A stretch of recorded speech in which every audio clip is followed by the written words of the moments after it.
அல்லாஹ்வுடைய தூதரிடத்திலே கேட்கப்பட்டது, ஐயுல் அமாலி அஃதல், அமல்களில் சிறந்தது எது? அல்லாஹ்வுடைய தூதர் சொன்னார்கள், ஸலாத்து லி வக்திஹா, தொழுகை அதனுடைய நேரத்தில் தொழுதல்.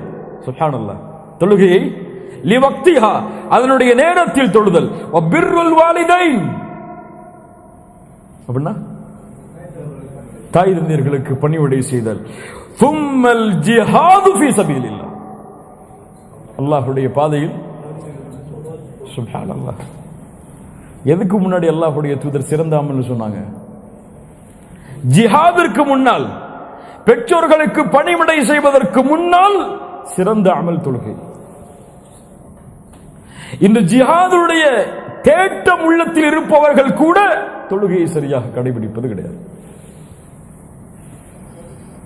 ஜிஹாதை பற்றி பேசுபவர்கள், முஸ்லிம் சமூகத்தின் பிரச்சனைகளை எடுத்து சொல்பவர்களுக்கு கூட வணக்க வழிபாட்டுடைய இந்த அமலில் ஆர்வம் கொள்வது குறைவு. சுப்ஹானல்லாஹ், எவ்வளவு கண்ணியமான அமல் தெரியுமா?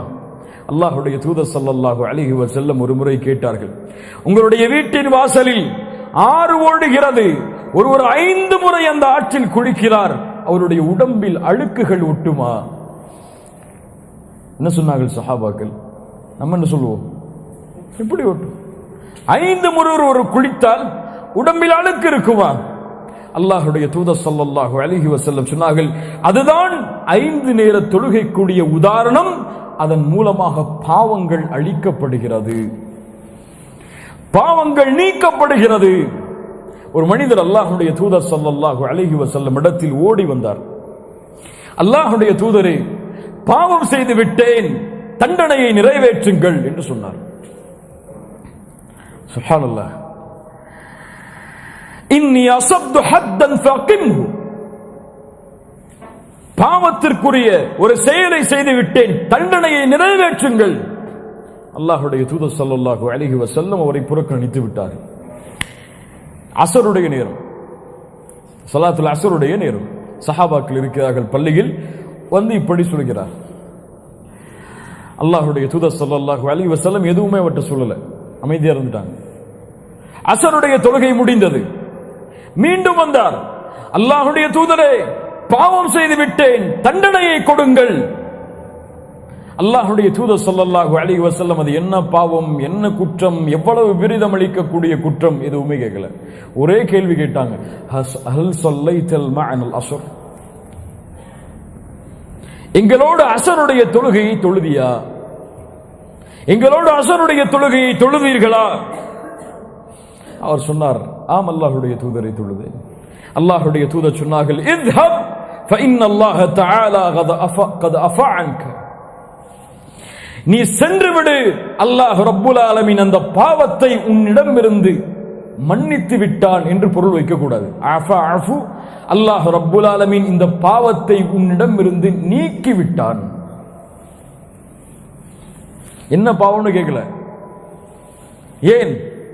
தொழுகை அவ்வளவு கண்ணியமானது, தொழுகைக்குரிய மதிப்பு அல்லாஹ்விடத்திலே அவ்வளவு உயர்ந்தது. யார் இந்த தொழுகையை அவ்வளவு மதிப்போடு தொழுகிறாரோ அவருக்கு தான் அவர் விரும்பாத எண்ணங்களுடைய கூலிகளும், அவர் நினைக்காத பாவங்களுடைய மன்னிப்புகளும் அவருக்கு கிடைக்கும். இந்த தொழுகை ஏன் என்று தவற விடப்படுகிறது? ஏன் என்னால் 5 நேர தொழுகையை சரியாக ஜமாஅத்தோடு அல்லது நேரம் குறிப்பிடப்பட்ட முறையில் தொழ முடியவில்லை? இங்கே ஒரே ஒரு கேள்விதான், எது முக்கியம்? அவ்வளவுதான், நான் சொல்லிடுறேன். எது முக்கியம்? இந்த கேள்விக்கு பதில் தெரிஞ்சா நம்முடைய வாழ்க்கையில் எது முக்கியம் எனக்கு தெரியும், உங்களுக்கு தெரியும். ஒரு தொழில் நடந்து கொண்டிருக்கிறது, ஒரு மீட்டிங், உலகத்தில் இருக்கும் எல்லா வல்லுநர்களும் ஒன்று சேரக்கூடிய ஒரு சபை. அங்கே எனக்கும் ஒரு அமர்வு, உட்கார்ந்து கொண்டிருக்கிறேன். அதான் சொல்லப்படுகிறது பள்ளியில், அல்லாஹு அக்பர் அல்லாஹு அக்பர், அதான் சொல்லப்படுகிறது. இந்த நேரத்தில் என் உள்ளத்தில் ஒரு கேள்வி வருகிறது. தொழுகைக்கு அதான் சொல்லப்படுகிறது, அல்லாஹ் தான் மிகப்பெரியவன் என்ற அழைப்பு வருகிறது. எனக்கு முன்னால் உலகத்தின் தலைவர்கள் உட்கார்ந்து இருக்கிறார்கள்.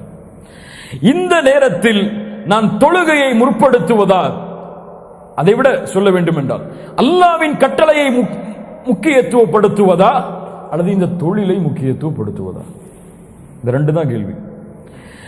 யார் தொழிலை முக்கியத்துவப்படுத்துகிறார்களோ அவர்கள் விரும்பினாலும் விரும்பவில்லை என்றாலும் அவர்கள் அல்லாஹுவை விட, அல்லாஹ்வின் கட்டளையை விட தொழிலுக்கு தான் தங்களுடைய வாழ்வில் முக்கியத்துவத்தை ஏற்படுத்தி வைத்திருக்கிறார்கள்.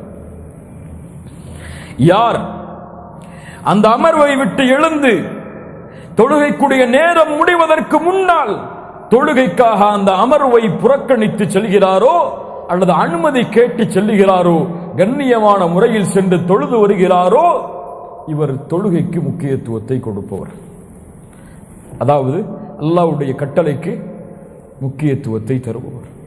என் வாழ்வில் வரக்கூடிய எல்லா நிலையிலும் இதை பொறுத்து பார்த்தால் என் ரப்பு எனக்கு முக்கியமா, என்னை படைத்தவன், பரிபாலிப்பவன், உணவளிப்பவன், இந்த வாழ்வாதாரத்திற்கு சொந்தமானவன், இவன் எனக்கு மிகப்பெரியவனா, அல்லது என் தொழில், என் வருமானம், என் குடும்பம், என் திருவிழா, என் வீட்டு நிகழ்ச்சிகள், இது என்னுடைய வாழ்வில் மிகப்பெரியதா என்ற கேள்விக்குரிய பதில் அல்லாஹ் மிகப்பெரியவன் என்று யாருடைய உள்ளத்தில் எழுகிறதோ அவர்கள்தான் வெற்றியாளர்கள்.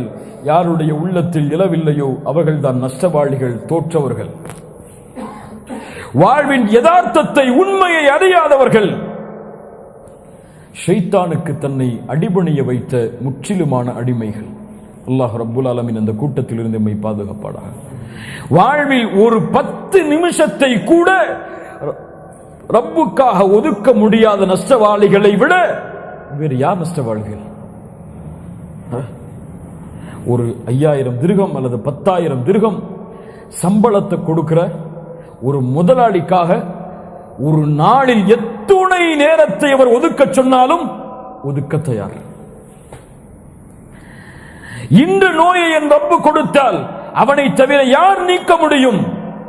எவ்வளவு கோடிகளை செலவழித்தாலும் அந்த நோயை என் ரப்பை தவிர யாரும் நீக்க முடியாது என்று நம்பிக்கை கொண்டிருக்கக்கூடிய முஸ்லிம் ஏன் ரப்புக்காக அந்த நேரத்தை அவன் இழப்பதற்கு தயாராகவில்லை? இந்த கேள்விகளுக்கெல்லாம் பதில் இல்லை. எவ்வளவு முறை கேட்கப்பட்டாலும், இன்று கேட்கப்பட்டால் நாளை துஹருடைய தொழுகைக்கு இந்த கேள்வி நம்முடைய உள்ளத்திலே வராது. நஃப்சுல் அம்மாரா, நித்திக்கக்கூடிய உள்ளம் நம்முடைய உள்ளத்தில் இல்லை. ஏன் செய்கிறாய், எதற்கு செய்கிறாய், அல்லாஹ் பார்க்கிறானே, செய்யலாமா செய்யக்கூடாதா என்ற ஒரு எண்ணமே நம்முடைய உள்ளத்தில் ஏற்படுவது கிடையாது. சகோதரர் கூறியது போல, கல்லா பல் துஹிப்பூனல் ஆஜிலத வ ததரூனல் ஆகிரா, நீங்கள் உலகத்தை தான் விரும்புகிறீர்கள். பல் துஸிரூனல் ஹயாத்தத் துன்யா வல் ஆகிரத்து கைரு வ அபகா, பல் இன்ன ஹாஉலாஇ யுஹிப்பூனல் ஆஜில வ யதரூன வராஅஹும் யௌமன் தகீலா. குர்ஆனுடைய பல வசனங்கள் சொல்கிறது, அவர்கள் உலகத்தை தான் விரும்புகிறார்கள். என்னதான் பேர் வச்சுக்கட்டும், என்னதான் முகத்தை மாத்திக்கட்டும், என்னதான் ஆடைய மாத்திக்கட்டும், அவங்க தேடுதல் ஃபுல்லா துன்யா, அவ்வளவுதான். அவங்களுக்கு மறுமை எல்லாம் பொருட்டே கிடையாது. வட்டி ஹராம் தெரியும், ஆனால் சம்பாத்தியம் வரும் என்பதற்காக அதில் இருப்பான். அவனுக்கு ஆகிரத்தை பத்தி எல்லாம் கவலை கிடையாது. எவ்வளவுதான் வட்டியை பத்தி சொன்னாலும் அவன் கவலையே பட மாட்டான். இன்னைக்கு வட்டியை பத்தி சொன்னா அடுத்த நிமிஷம் கிரெடிட் கார்டை போய் கிழிச்சிட்டு இருப்பான். அவன் வாழ்க்கையை படித்தான். அவன் மாற வேண்டும் என்ற எண்ணமே அவனுக்கு ஏற்படுவது கிடையாது. எப்படி மாற்றுவான் தன்னை? சுப்ஹானல்லாஹ். அல்லாஹ் ரப்புல் ஆலமீன் நம்மை பாதுகாப்பானாக. நம்முடைய சமூகத்தின் நிலைமை எப்படி மாறிவிட்டது. அல்லாஹ்வுடைய தூதர் இந்த ஒரு குழப்பம் வரும் என்று சொன்னார்கள். உள்ளம் பாவம் செய்யும் பொழுது கருப்பு புள்ளி இடப்படுகிறது.